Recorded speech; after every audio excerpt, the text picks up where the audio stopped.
Assalamualaikum warahmatullahi wabarakatuh. Bismillahirrahmanirrahim. Alhamdulillahi rabbil alamin. Nahmaduhu wa nasta'inuhu wa nastaghfiruh. Wa na'udzu billahi min shururi anfusina wa min sayyiati a'malina. May yahdihillahu fala mudilla lahu wa may yudlil fala hadiya lahu. Wa ashhadu an la ilaha illallah wahdahu la syarika lahu. وأشهد أن محمدا عبده ورسوله اللهم صل وسلم وبارك على سيدنا محمد وعلى آله وصحبه وبارك وسلم أما بعد فإن أصدق الحديث كتاب الله وخير الهدي هدي محمد صلى الله عليه وسلم وشر الأمور محدثاتها وكل محدثة بدعة وكل بدعة ضلالة وكل ضلالة في النار ثم أما بعد.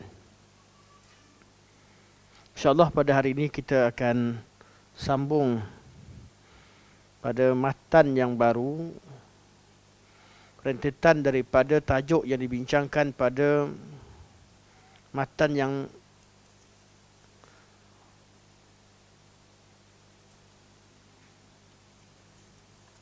lama,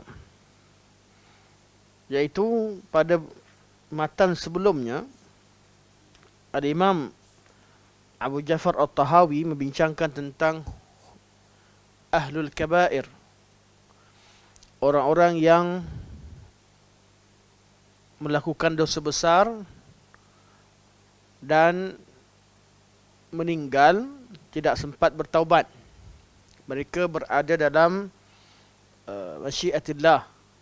Mereka, hukum mereka dikatakan mereka berada dalam masyiatillah. Kalau Allah Subhanahu wa taala ingin ampunkan mereka, Allah ampunkan. Kalau Allah Subhanahu wa taala tidak ampunkan, mereka akan diazab dalam neraka dengan tempoh masa tertentu sehingga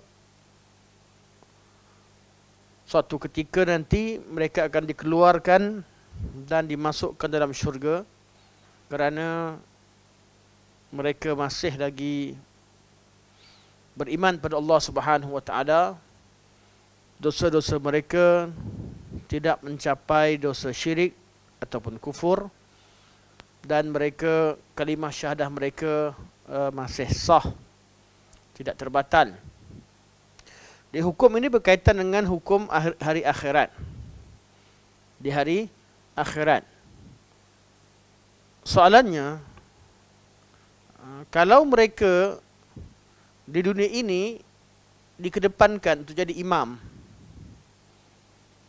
itu Ahlul Kabair, orang yang buat dosa besar, kalau mereka jadi imam, apa hukumnya? Daripada persoalan yang lalu, kita tahu jawapan. Pertama, golongan Khawarij, mereka mengkafirkan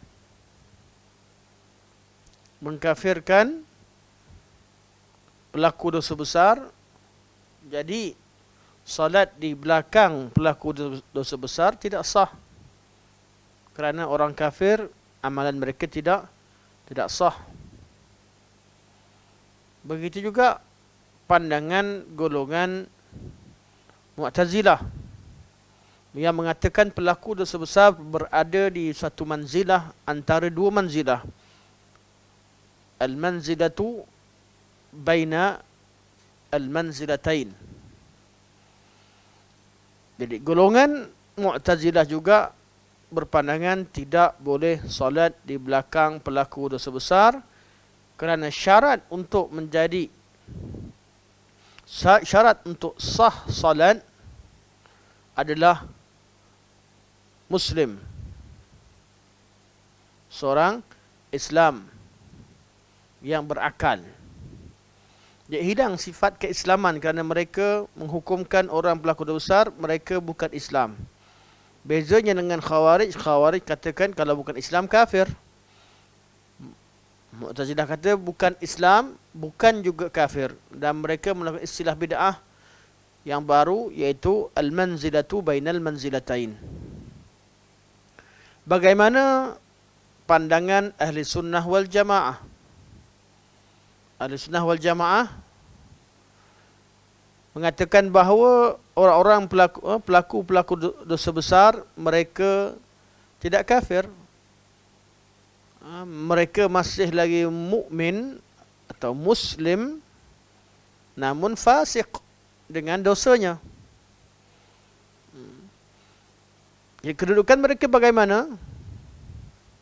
Menurut kaedah asal,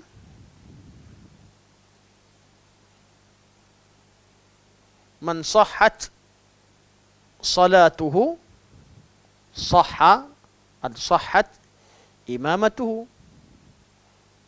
Siapa sahaja yang solat dia sah, maka dia jadi imam pun sah. Kaedah yang asal.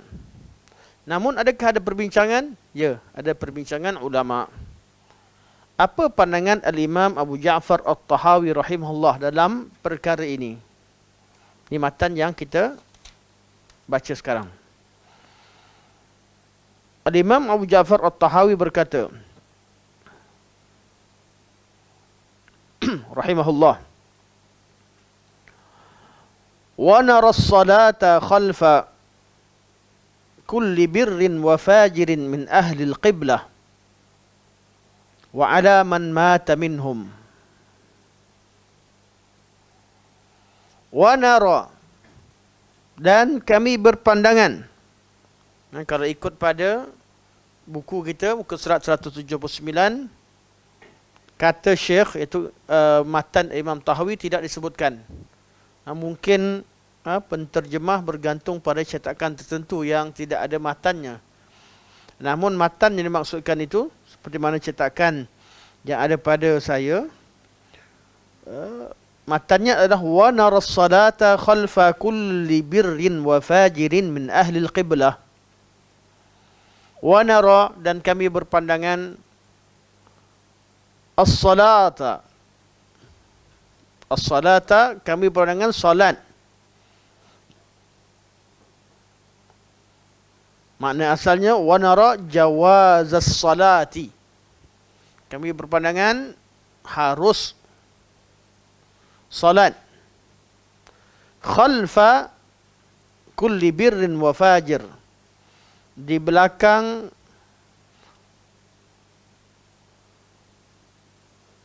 orang-orang yang baik mahupun fajir.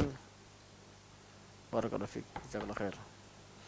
Orang-orang yang baik, yang banyak melakukan kebaikan, dengan makna birrin,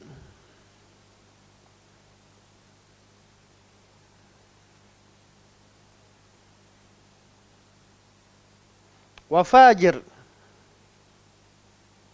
dan orang-orang yang jahat.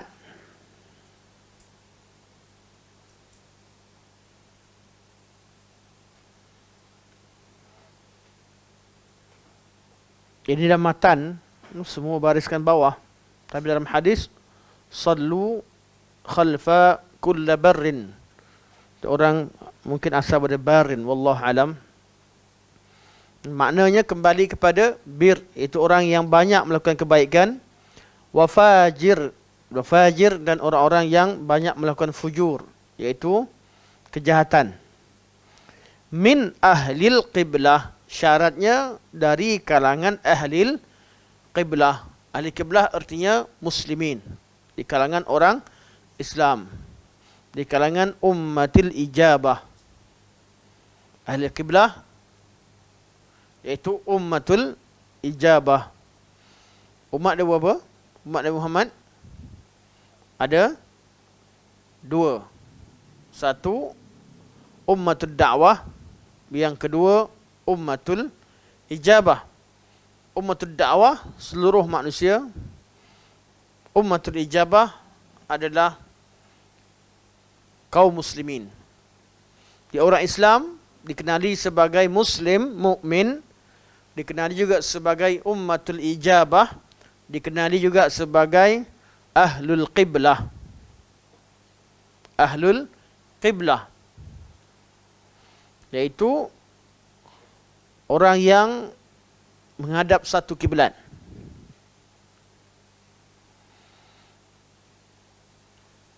Wa ala man mata minhum, dan juga bila berpandangan sah salat ke atas jenazah-jenazah orang baik dan yang jahat di kalangan umat Islam. Jadi kalau nampak orang solat, kita tak kenal siapa, selagi dia tak murtad, selagi dia Muslim, dia melakukan dosa, boleh tak solat untuk dia? Boleh. Kecuali bagi ulama besar atau pemimpin yang dihormati, bila dibawakan ahli bid'ah yang terkenal ataupun ahli maksiat yang dikenali kemaksiatannya, maka sunat bagi imam yang utama atau ulama yang dihormati atau di kalangan pemimpin yang disegani dalam sebuah masyarakat untuk tidak solatkan, meninggalkan, sebagai isyarat tentang mengingatkan, sebagai isyarat atau mengingatkan orang yang hidup terhadap bid'ah atau maksiat atau jenayah yang dilakukan oleh si mati. Orang-orang begini boleh meninggalkan solat atas dasar tersebut. Nabi pernah meninggalkan solat, Nabi tidak solat. Nabi kata sallu ala akhikum.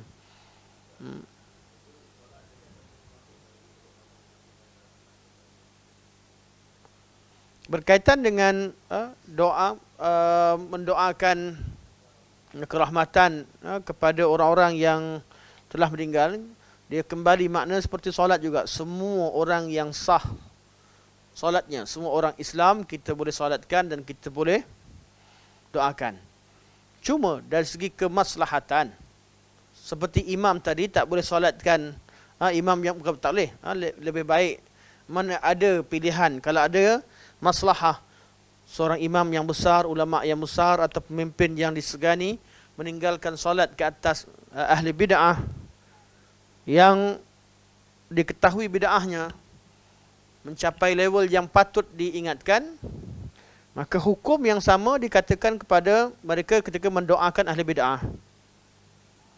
Ahli bid'ah yang jahat, yang diketahui bahawa mereka ini melakukan bid'ah yang merosakkan agama,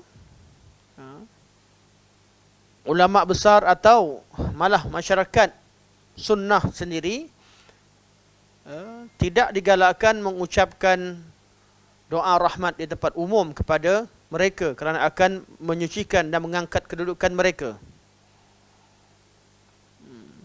Namun persoalannya yang berlaku dalam banyak isu, siapa yang layak dikategorikan sebagai ahli bid'ah yang mencapai level tersebut? Kita tak boleh samakan orang yang berakidah dengan akidah sunnah dengan yang berakidah dengan akidah cabang daripada Jahmiyah, kufur dan sebagainya, atau akidah Jahmiyah. Kita tak boleh samakan bid'ah dalam bab ibadah dengan bid'ah bid'ah idhafiyah dengan bid'ah yang hakikiyah, yang asliyah. Kita perlu bezakan antara seseorang yang tersilap dengan seseorang yang sengaja dan mengajak kepada bid'ah. Kita perlu bezakan antara kesilapan yang timbul kerana ijtihad dan dia layak untuk berijtihad, apatah lagi dia diiktiraf keilmuannya dan berjawatan sebagai mufti bagi sebuah negara yang di bawahnya ada ulama-ulama yang mengiktiraf kedudukannya. Walaupun kita tidak mensucikan manusia, tapi kita perlu meletakkan seseorang pada tempatnya. Mengingatkan perlu. Kesilapan-kesilapan perlu diingatkan. Namun apabila disamaratakan antara seorang ahli sunnah yang tersilap dalam metodologi penyampaiannya, atau tersilap dalam seorang alim yang tersilap dalam beberapa masalah, seorang yang tersilap dalam ijtihad, sedangkan dia layak dari segi keilmuannya, dia bukan seorang yang diketahui bahawa bukan seorang yang jahat dan berniat buruk terhadap ajaran Islam. Kerana orang-orang ahli bid'ah dia dari dua kelompok. Pertama, daripada golongan alim tapi jahat. Yang kedua, dari golongan jahil tapi dia berpura-pura alim. Kalau kita temukan seorang yang jahat seperti Jaham bin Safwan, Wasil bin Atta', yang mana kedudukan mereka memanglah kita tahu bahawa menjadi lambang kepada kesesatan dan membawa kerosakan pada agama, benar, orang-orang begini perlu dijauhi dan tidak boleh didoakan di mana-mana. Malah kalau mereka meninggal, kita pun merasa teragak-agak dengan keislamannya.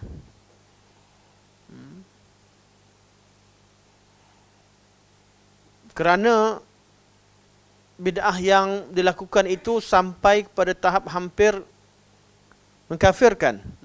Dan tak samalah Jaham dengan Wasil. Wasil Atta' ada ulama yang agak berlembut.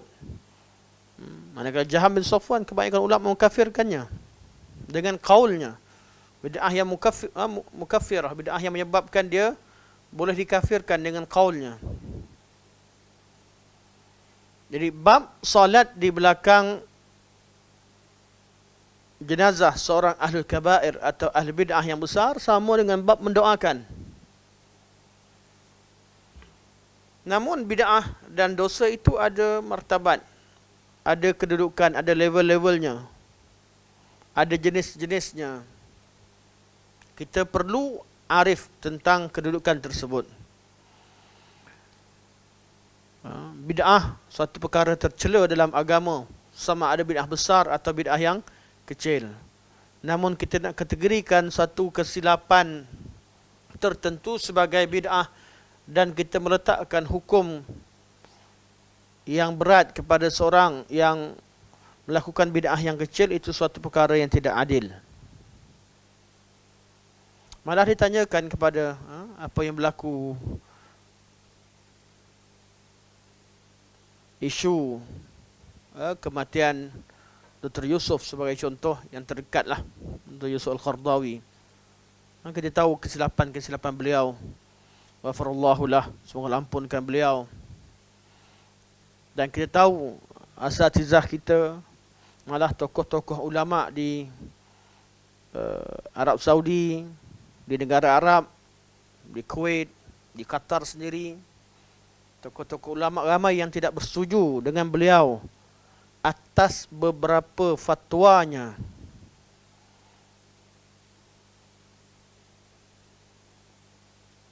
Kita tahu perkara tersebut, namun mereka tidak pernah mengkategorikan beliau sebaris dengan Ibn Abi Daud, sebaris dengan Jaham bin Safwan, sebaris dengan Ibnu Arabi,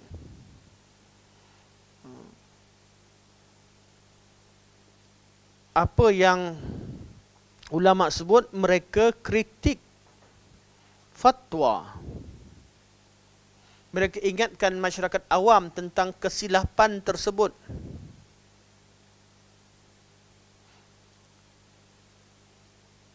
Jadi mereka, kalau mereka tidak mengkafirkan, apatah lagi mengkategorikan sebagai ahli bid'ah yang sebegitu, jelas bahawa mereka menghukumkan boleh untuk mendoakan. Kerana setiap-tiap orang Islam layak didoakan. Khilaf yang berlaku hanyalah didoakan di tempat awam ataupun di depan orang, atau mengisytiharkan ataupun tidak. Namun dalam keadaan tertentu, apabila kita lihat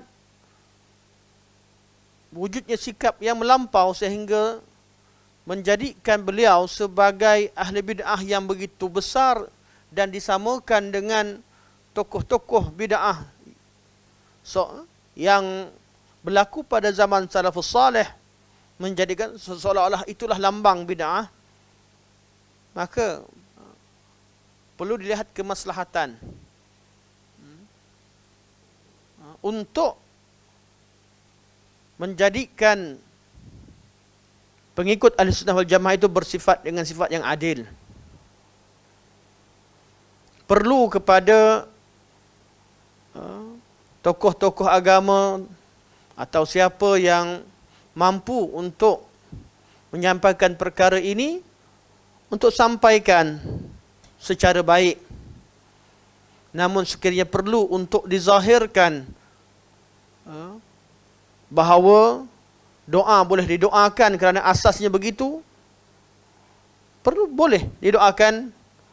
Dan itulah yang dilakukan oleh ramai mufti-mufti di seluruh dunia,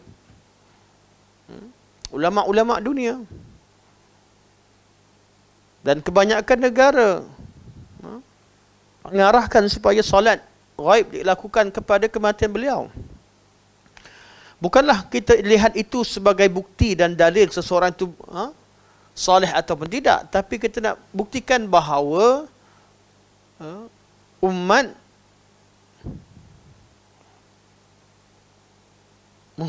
mengatakan, mengiktiraf keilmuan beliau, termasuk dari kalangan ulama. Dan beliau bukanlah seorang yang dikatakan ulama su'. Kesilapan dia ada, tapi dalam bab apa? Adakah beliau mengajak ahli sunnah untuk meninggalkan sunnah? Kebanyakan kesilapan beliau dalam bab metodologi, ijtihad dalam bab tertentu, hatta berkaitan dengan seruan jihad beliau ketika Arab Spring. Dan ini kita tahu silap. Kita tetap mengatakan itu ijtihad yang salah, ghairu muwaffaq, dan kita tidak setuju dengan fatwa beliau. Tapi kita perlu beri keuzuran. Beliau bukanlah orang pertama yang mengajak kepada berlakunya gerakan Arab Spring. Beliau bukan tokohnya. Gerakan ini dibuat oleh golongan liberal dan dah berlaku siri demi siri keganasan antara pemerintah dan rakyat. Dan beliau mengeluarkan fatwa ketika keadaan genting, sebahagian daripada pemimpin yang terlalu zalim bertindak balas terhadap rakyat dan tidak adil dalam hukumnya. Dan diketahui kesilapan lama atau kesilapan yang ada pada pemimpin tersebut, dan beliau beranggapan bahawa ketika itu rakyat mampu untuk menjatuhkan. Beliau melihat itu lebih baik. Kita perlu, walaupun kita tahu itu ijtihad yang salah daripada awal lagi, ulama kita kata salah, tapi kita tetap mengatakan bahawa beliau fatwa tersebut tidak boleh, ataupun peristiwa Arab Spring tersebut tidak boleh diletakkan ke atas beliau kerana peperangan dah berlaku.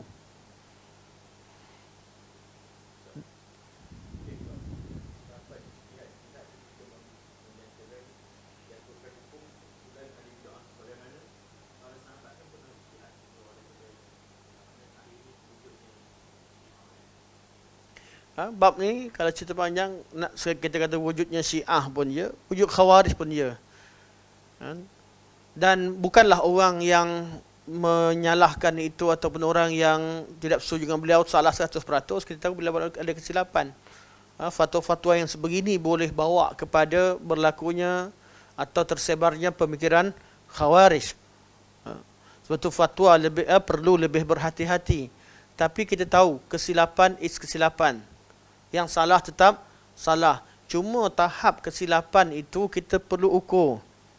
Perlu tengok.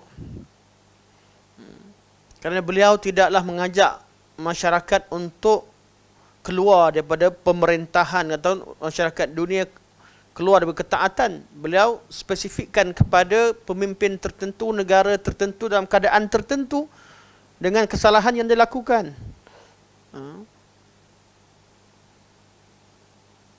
Dan waktu genting yang memerlukan kepada pandangan seorang alim. Dan beliau ketika itu dirujuk. Manusia tidak maksum. Dan manusia tak tahu apa yang berlaku di masa depan. Beliau sendiri tidak menyangkakan akan berlakunya pertumpahan darah yang banyak selepas daripada itu. Disangkakan yang akan terkorban mungkin yang dijatuhkan, kemudian negara kembali aman pada keadaan pada suatu dengan merujuk pada beberapa peristiwa yang berlaku sebelumnya. Dan saya pun tak nak komen banyak pasal ni. Yang penting kita tahu bahawa kesilapan tetap ada. Dan saya sendiri memilih untuk menyebutkan dan mendoakan beliau. Saya bersenalah kerana ingin beritahu kepada sahabat-sahabat kita jangan terlalu ekstrim sehingga menyamakan seorang yang melakukan kesilapan yang kecil dengan seorang yang memang tokoh ataupun kepala dan pengasas kepada bid'ah yang besar. Itu kalau kita tak lihat kepada jasa-jasa dan kebaikan yang banyak yang ada pada tokoh besar ini. Dr. Yusuf Al-Qaradawi bukan seorang yang biasa. Mempunyai jasa yang sangat besar. Dan mungkin orang-orang yang marah dan juga mengajak malah mengucapkan alhamdulillah di atas kematiannya, mahu atau tak mahu secara langsung atau tidak menggunakan fatwa dan ijtihad beliau dalam bab-bab tertentu, terutama bab muamalan. Kita doakan yang dah meninggal Allah ampunkan, yang masih hidup Allah Subhanahu Wa Taala berikan hidayah dan bimbingan. Kita tak boleh menutup suatu kesilapan, yang salah tetap kita betulkan. Dan kita tidak boleh berlaku zalim atau berlaku ekstrim melebihi kadar tertentu. Kita perlu bezakan jenis-jenis bid'ah yang dilakukan, bid'ah dalam akidah atau bid'ah dalam ibadah atau bid'ah dalam bab ijtihad. Kita perlu bezakan kesilapan yang timbul daripada ahli sunnah dan kesilapan yang timbul daripada ahli bid'ah yang asli. Yang jelas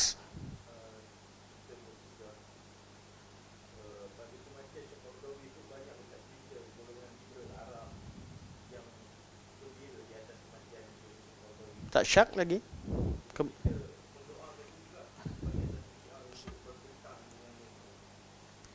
Tak syak kematian beliau sangat menggembirakan golongan liberal, malah golongan Syiah dan Sufi. Kerana beliau setelah beliau tersilap pada satu ketika berlembut dengan mereka, beliau berkeras pada akhir hayatnya kepada golongan-golongan ini dan sebagainya. Walau macam mana pun kita katakan bahawa ijtihad dalam bab ini kita perlu rujuk, perlu dengar kepada ulama semasa, ulama-ulama besar. Bila kita lihat kita masih ada jabatan-jabatan agama yang dihormati, Kita masih ada tokoh-tokoh ulama dunia yang hidup pada zaman kita. Kita masih ada Hay'ah Kibar Ulama. Kita masih ada Masyayikh Kibar. Kita masih ada Syekh Saleh Fauzan Al-Fauzan hidup, yang sentiasa memberikan fatwa dan pandangan pada keadaan perlu.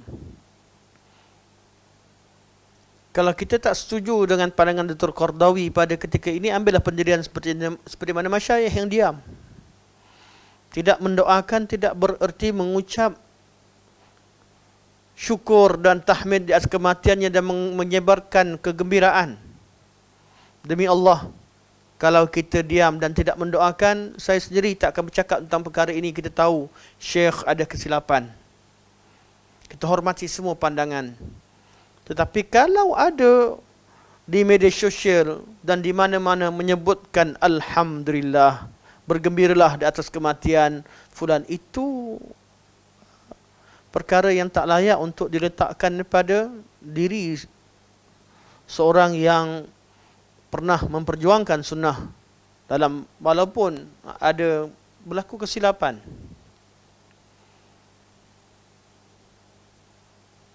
Tak sama dengan ahli bid'ah yang besar. Sebab tu dalam bab agama, dalam bab menghukum, kita perlu tahu kadar kesilapan-kesilapan tertentu. Saya jumpa lepas pada keadaan tersebut, jumpalah beberapa orang yang kita tahu. Saya tanya balik, salah apa? Cuba senaraikan salah Dr. Yusuf Qardawi yang menyebabkan entah gembira atas kematiannya. Saya tanya secara peribadi beberapa orang yang gembira, terdiam. Cuba senaraikan kesilapan tersebut dan letakkan neracanya di mana salah. Bab akidah atau bab ibadah atau bab ijtihad. Bab akidah dan ibadah itu tauqifi. Bab ijtihad artinya bab-bab yang tidak ada nas padanya atau berlaku pada isu tertentu sebagainya. Senaraikan, tengok, kita letakkan, cuba highlightkan kat mana punca anda gembira di atas kematian beliau. Cuba highlightkan jasa beliau, highlightkan semua sekali. Berlakulah adil. Berlakulah adil terhadap tiap-tiap manusia. Tak setuju dengan satu perkara tidak bererti kita menzalimi atau mengeluarkan satu satu hukum yang terlampau ke atas mana-mana ahli qiblah. Apatah lagi seorang yang diketahui dan dikenali sebagai salah seorang daripada alim dari kalangan ulama ummah.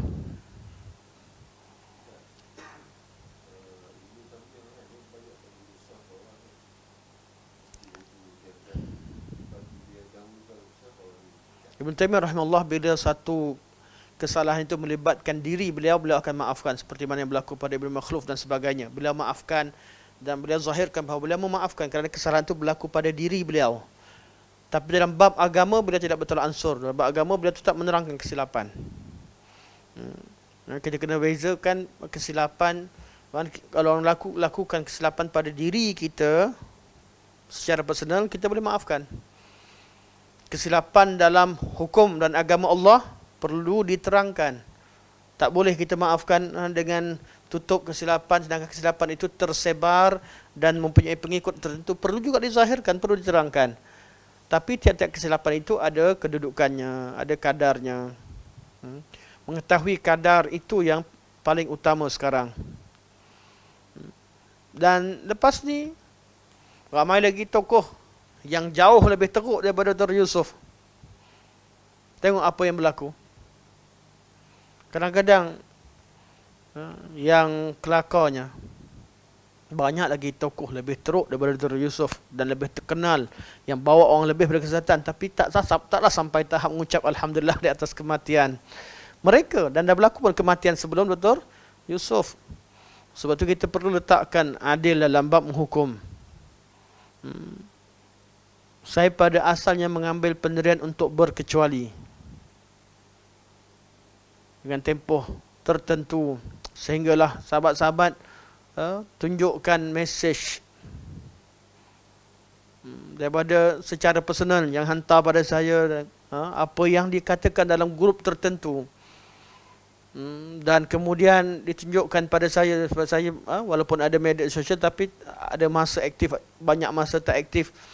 Aktif pun sekadar macam tu saja. Jadi kawan-kawan tolong tunjukkan screenshot terhadap beberapa status yang kita nampak agak melampau,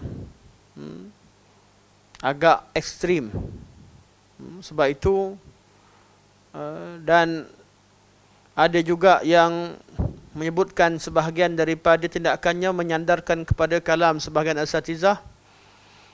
Maka perlu, sebab itulah beberapa orang asatizah kita menzahirkan bantahan mereka terhadap tindakan tersebut, bukan kerana menyokong pemikiran yang salah atau fatwa-fatwa yang salah, tapi kerana ingin kembalikan pengikut ahli sunnah kepada keadilan, bersikap adil dalam segala perkara. Dan satu pihak lain yang memuji, menggunung dan tidak menerima kesilapan, itu juga perkara, itu juga satu kesilapan. Manusia tetap manusia, ada betul dan ada salahnya. Kalau itu berlaku kepada seorang alim yang besar, macam mana dengan kita? Dan saya kalau cerita bab ni malas cerita, sebab apa? Tengok kesilapan kita jauh lebih besar. Nasib baik kita tak famous. Nasib baik fatwa kita tak dipegang oleh awam. Mengajar balik. Orang tak dengar. Syukur pada Allah kalau salah. Salah itu, kesalahan itu tidak tersebar banyak dan kadarnya terhad pada satu bab. Walaupun kita tak sengajakan, kita tak mahukan, tapi berlaku.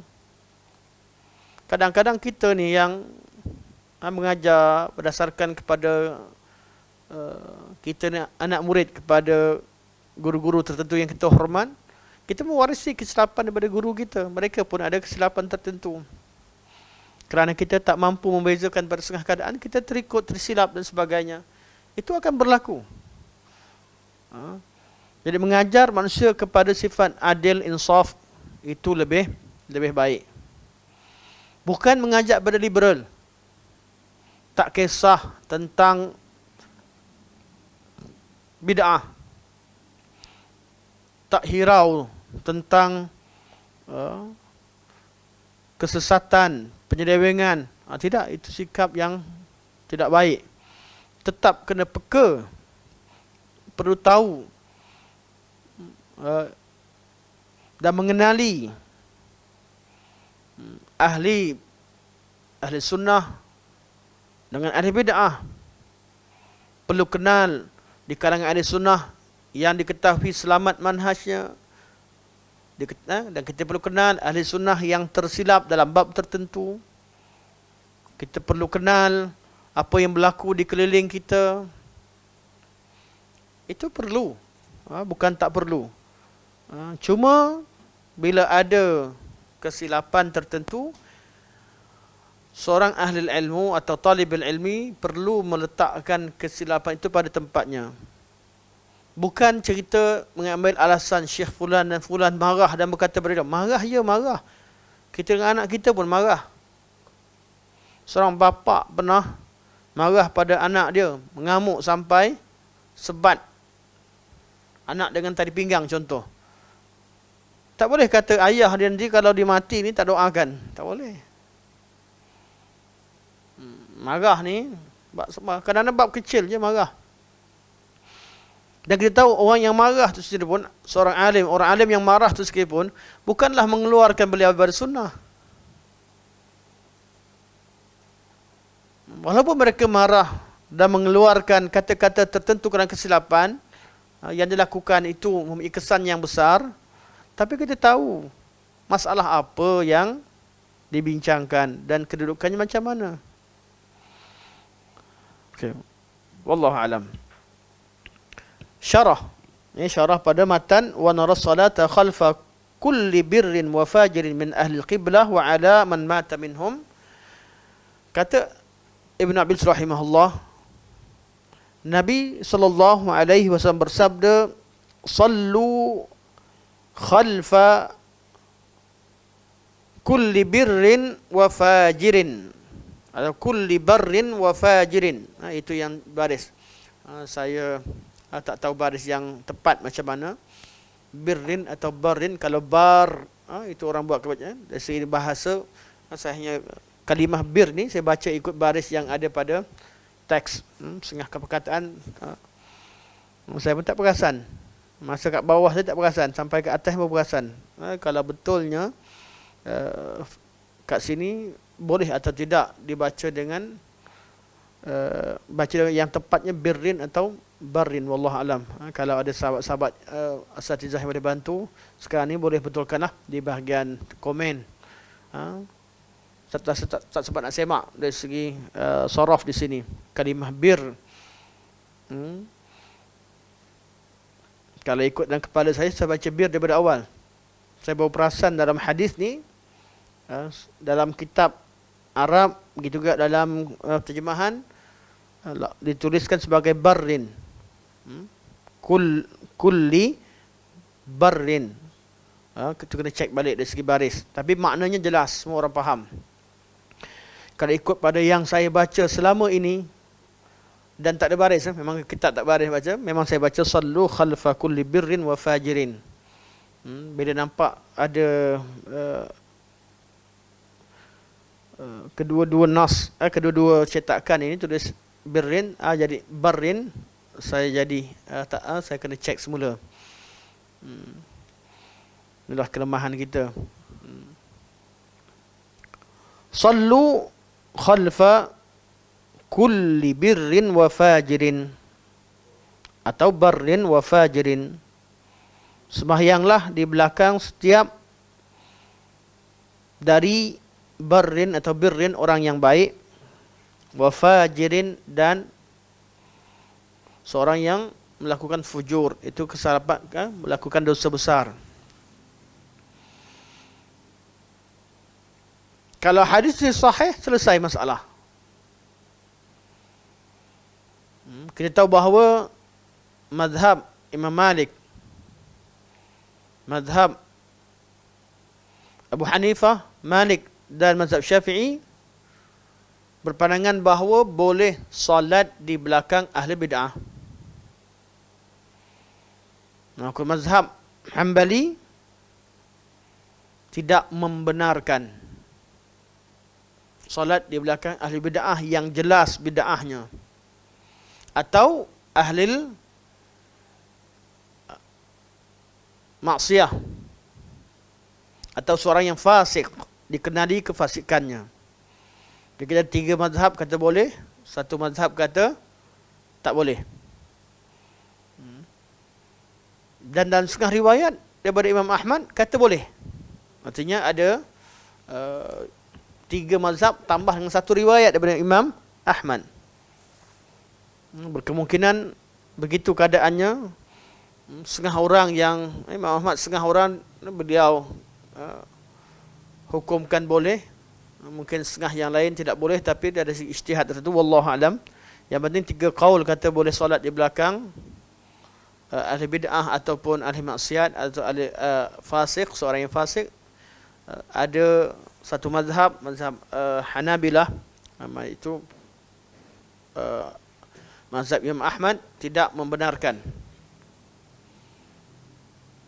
Okay.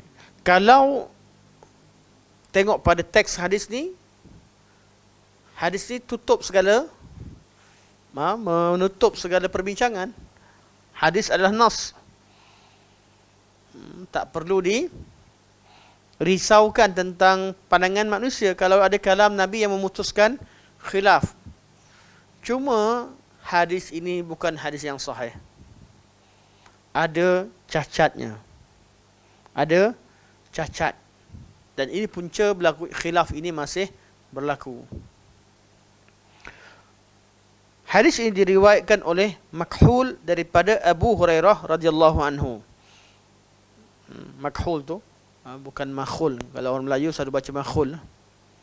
Fashan, orang panggil fashan. Sebab ejaan Melayu begitu. SH boleh jadi sad fashan, dah jadi fashan. Orang Melayu begitu. Sebab memang rumi begitulah. Ustaz Fashan, ramai Ustaz Fashan. Sedangkan beliau fashan. Sad ha. Kalau Ustaz Fashan, kalau saya salah Ustaz Fashan tegur nama beliau. Tapi kita nampak ramai orang panggil Ustaz Fashan begitu kan. Sedangkan kita nampak tulisan Jawi beliau Muhammad Fashan. Fashan. Sama juga sekarang ni. Ada orang nama Makhul tapi orang panggil Makhul. Siapa? Apa nama dia? Makhul ni? Pakcik nama Makhul. Rupanya Makhul. Ayah dia letak nama Makhul. Nama salah seorang daripada ulama Kufah yang hebat. Salah seorang imam. Makhul. Jadi Imam Makhul, riwayat beliau daripada Abu Hurairah dihukumkan sebagai munqati'. Kerana beliau tak sempat jumpa dengan Abu Hurairah. Walaupun dari segi umur boleh jumpa, tapi dari segi praktikal beliau tak sempat jumpa. Beliau tak sempat jumpa artinya ada orang tengah. Siapa orang tengah itu tak diketahui, maka hadis ini dikatakan tidak bersambung. Ada illah inqita' di sana. Diriwayatkan oleh Makhul daripada Abu Hurairah radhiyallahu anhu dan diriwayatkan oleh Ad-Daruqutni. Beliau berkata Makhul tidak pernah bertemu dengan Abu Hurairah radhiyallahu anhu. Bukan tak sezaman, tapi tak pernah jumpa. Tak pernah jumpa. Sempat kalau ikutkan umur.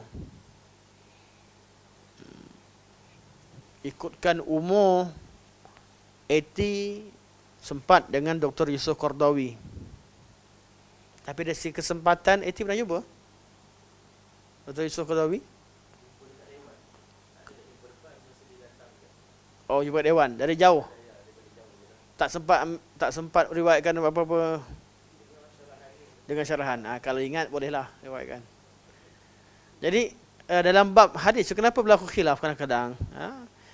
Ulama ketika hukumkan satu hadis bersambung ataupun tidak, bila mereka yakin bahawa fulan memang mengambil ilmu fulan. Tapi bila ada orang yang tahu lebih detail, walaupun mereka sezaman, walaupun mereka begini, tapi memang tak pernah, tak sempat untuk menjadi anak murid dan sebagainya, tak sempat ambil, jadi lakunya inqita'. Walaupun tokoh tertentu, contohlah kita kata kita sempat dengan Syekh Abdul Aziz bin Bas rahimahullah. Dari segi umur kita lah sempat. Tapi ramai di kalangan kita tak sempat jumpa Syekh Abdul Aziz bin Bas. Jadi mesti kita ambil ada ustaz yang beritahu ke, atau ada siapa yang pernah jumpa yang beritahu. Sedangkan dalam hadis dia perlu kena cek kesinambungan riwayat tadi. Jadi Imam Makhul tak pernah bertemu dengan Abu Hurairah. Maka dalam sanad ini Abu Hurairah, okey. Dan dalam sanad ini ada Muawiyah bin Saleh yang dipertikaikan kewibaannya. Ini yang disebutkan. Muawiyah bin Saleh juga seorang yang alim, seorang yang hebat, seorang ahli hadis yang hebat. Tetapi dari segi kewibaannya dalam riwayat dipertikaikan. Sama seperti Al-Imam An-Nu'man bin Thabit, Abu Hanifah rahimahullah, seorang yang hebat, tetapi ketokohan beliau dalam hadis atau dalam periwayatan dipertikaikan. Al-Imam Muhammad Ibn Nu'aim dan beberapa tokoh besar. Kebanyakan tokoh besar ni mereka dalam hadis pun hebat. Tapi ada tokoh-tokoh, beberapa tokoh yang mereka bukan tersenarai dari kalangan perawi yang thiqah, tapi mereka tersenarai kerana ulama yang hebat. Kesempurnaan hanya ada pada Allah. kemaksuman hanya ada pada Rasulullah sallallahu alaihi wasallam. Selain itu ada kekurangan, ada sahaja kekurangan tertentu.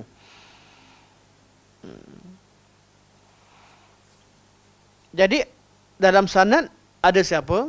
Satu makhul, imam yang hebat. Riwayatkan hadis daripada Abu Hurairah, sahabat Nabi sallallahu alaihi wasallam. Imam makhul di kalangan tabi'in. Sepatutnya hadis ini bersambung. Seorang tabi'in diriwayatkan daripada seorang sahabat. Tapi bila ada ulama yang tahu secara detail bahawa makhul tak sempat bertemu dengan Abu Hurairah secara praktikal, maka sabit hadis ini adanya inqita', adanya orang tengah, terputus riwayat yang tak diketahui siapakah orang tengah tersebut. Dan dalam hadis kalau diketahui bahawa ada orang tengah tak diketahui, situ jadi majhul, masturul hal, tak tahu keadaan dia siapa. Kalau orang tengah tu confirm sahabat, selesai. Saya sekarang tak confirm, tak tahu orang tengah tu sahabat ke atau tabi'in. Kalau tabi'in kena cek. Kalau sahabat semuanya adul. Sahabat, contoh ada orang kata seorang sahabat meriwayatkan, dia tahu sahabat, cuma dia tak tahu nama apa, tapi orang semua tahu dia sahabat Nabi sallallahu alaihi wasallam. Selesailah. Walaupun majhul, tak tahu namanya dengan jelas, dan semua iktiraf itu sahabat Nabi sallallahu alaihi wasallam, cuma kalau keadaan begitu biasanya dia tak ingat, tapi orang lain yang riwayatkan ingat. Oh, rupanya sahabat tu bernama sekian dan sekian. Biasalah kalau ramai-ramai kita nampak seorang yang tokoh hebat, kita tahu dia orang tu sahabat tu, tapi tak sempat tanya nama atau lupa nama. Mesti ada orang lain tahu, mesti ada orang lain tahu. Mana perawi yang mubham ni akan diketahui melalui riwayat yang lain. Kadang-kadang seorang tak ingat, masa tak ingat ni bukan tak ingat terus, kadang-kadang dia lupa. Ingatan kurang kuat biasanya. Masa riwayat dia tak ingat apa nama, berapa seorang lelaki, disebut seorang lelaki. Hakikatnya kalau dirujuk tengok balik pada pelbagai jalan, ada orang yang ingat, yang sebut nama. Jadi ketahuilah lelaki itu siapa. Mubaham pada kalau hadis dhaif kerana perawi yang mubaham atau masturul hal, bila ada sokongan lain yang menunjukkan bahawa dia fulan dan fulan, hilanglah kesamaran tadi. Itu nama hadis yang lemah, tapi lemah yang munjabir, yang boleh jadi kuat. Jadi kalau hadis itu diriwayatkan seorang lelaki yang tak diketahui keadaannya, sebab perawi tak tahu, tiba-tiba ada sokongan lain beritahu bahawa perawi itu ada fulan dan fulan. Jadi hadis ini jadi hasan, jadi hasan li ghairi. Asalnya dhaif sebab dia tak tahu siapa perawinya, tapi jadi hasan li ghairi kerana sokongan yang lain.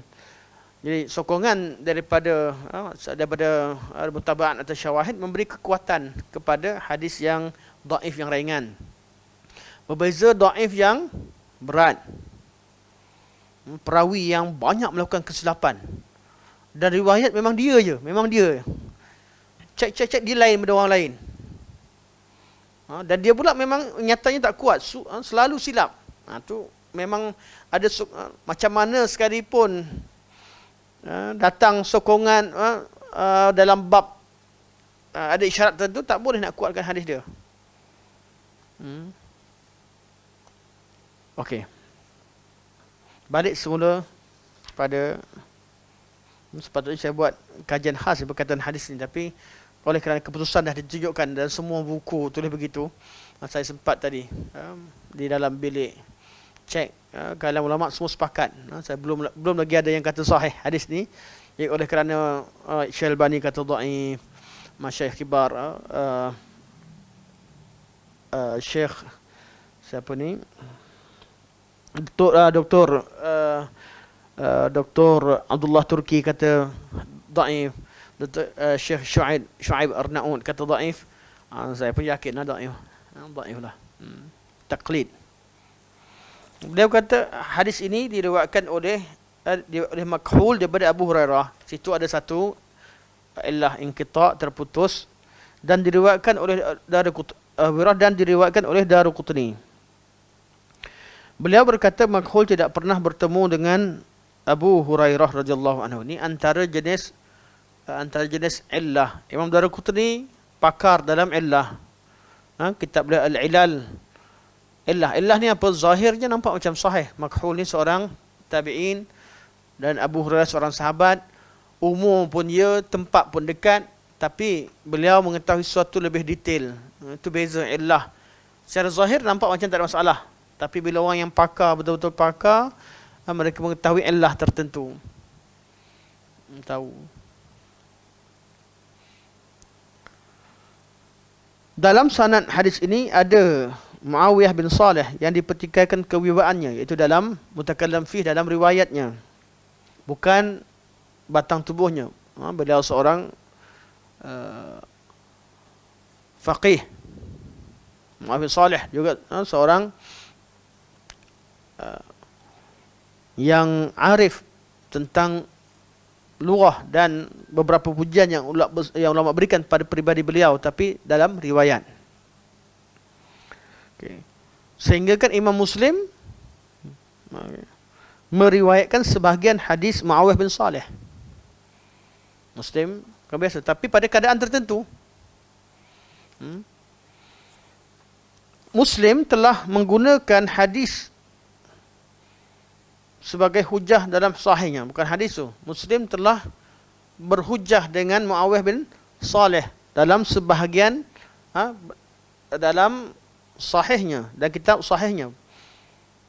Artinya ada keadaan tertentu yang menyebabkan Imam Muslim berhujah dengannya. Daraqutni dan Abu Daud juga meriwayatkan daripada Makhul daripada Abu Hurairah bahawa Nabi SAW bersabda, as-salatu wajibatun.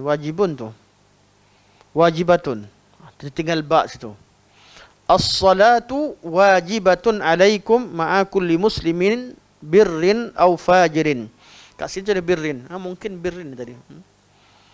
Salat itu wajib atas kalian bersama dengan seorang muslim yang baik ataupun yang jahat.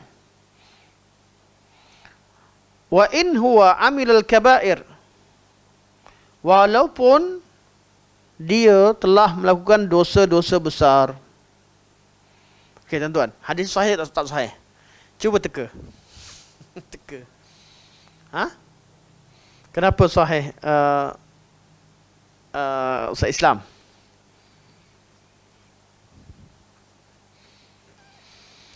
Kalau kata hadis sebelumnya tak sahih sebab makhul diriwayat pada Abu Hurairah, hadis ni pun sama juga. Juga diriwayatkan walaupun hadis yang lain, tapi juga diriwayatkan daripada jalan yang sama. Makhul daripada Abu Hurairah, jadi sama hukumnya macam hadis yang tadi. Dalam hadis ni dia confirm lah, hadis ni pun hadis yang dhaif, adanya inqita'. Dalam Sahih Bukhari bahawa Abdullah bin Umar bersembahyang. Okey, ni selesai bab hadis. Jadi hadis ni tak ada kekuatan untuk melarang seseorang tu solat di belakang imam.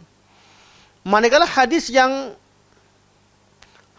menyuruh pun tak sahih, hadis yang melarang pun tak sahih. Nanti insyaAllah bab ni saya akan bawa semula. Saya tak sempat nak ni tadi. Tuliskan hadis yang melarang solat di belakang seorang yang fajir atau seorang fasik pun tak sahih.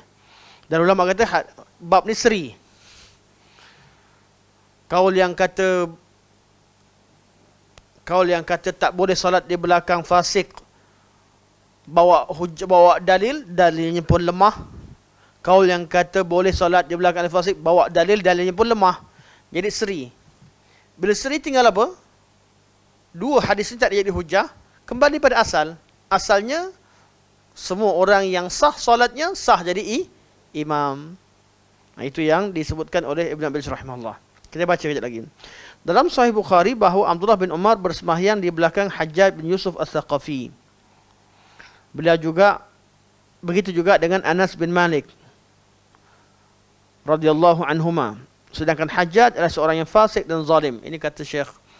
Walaupun kita tahu keadaan Hajjaj berlaku, atau ada kitab ni.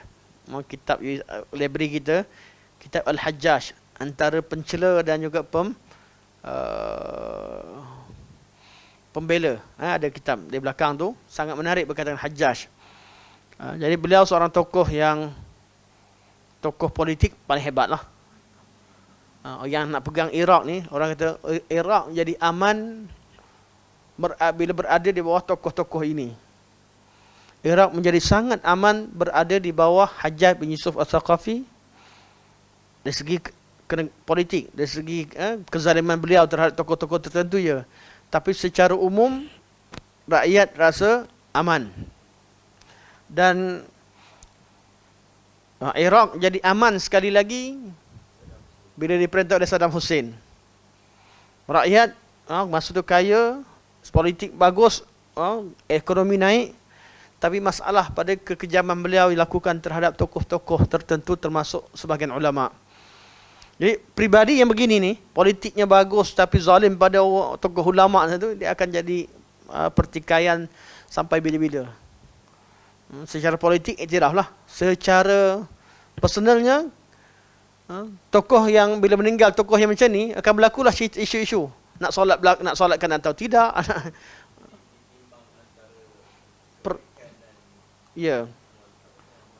Sebab tu kalau kita lihat fiqh muwazanah, kita lihat kalaulah berkaitan dengan Saddam Hussein ketika beliau meninggal, walaupun Saddam Hussein meninggal mengucap kalimah syahadah, kita nampak menghujung keadaan beliau yang zahirnya kita nampak diharapkan kebaikan daripada beliau, tapi kesalahan tetap disebutkan. Tokoh-tokoh ulama yang dibunuh sebagainya tetap disebut.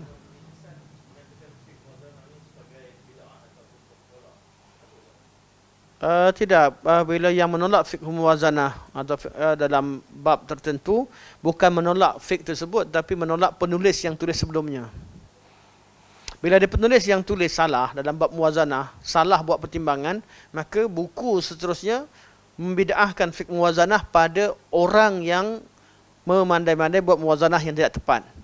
Bukan tokoh yang tolak bab begitu, bukan menolak adanya fiqhul muwazanah dalam Islam.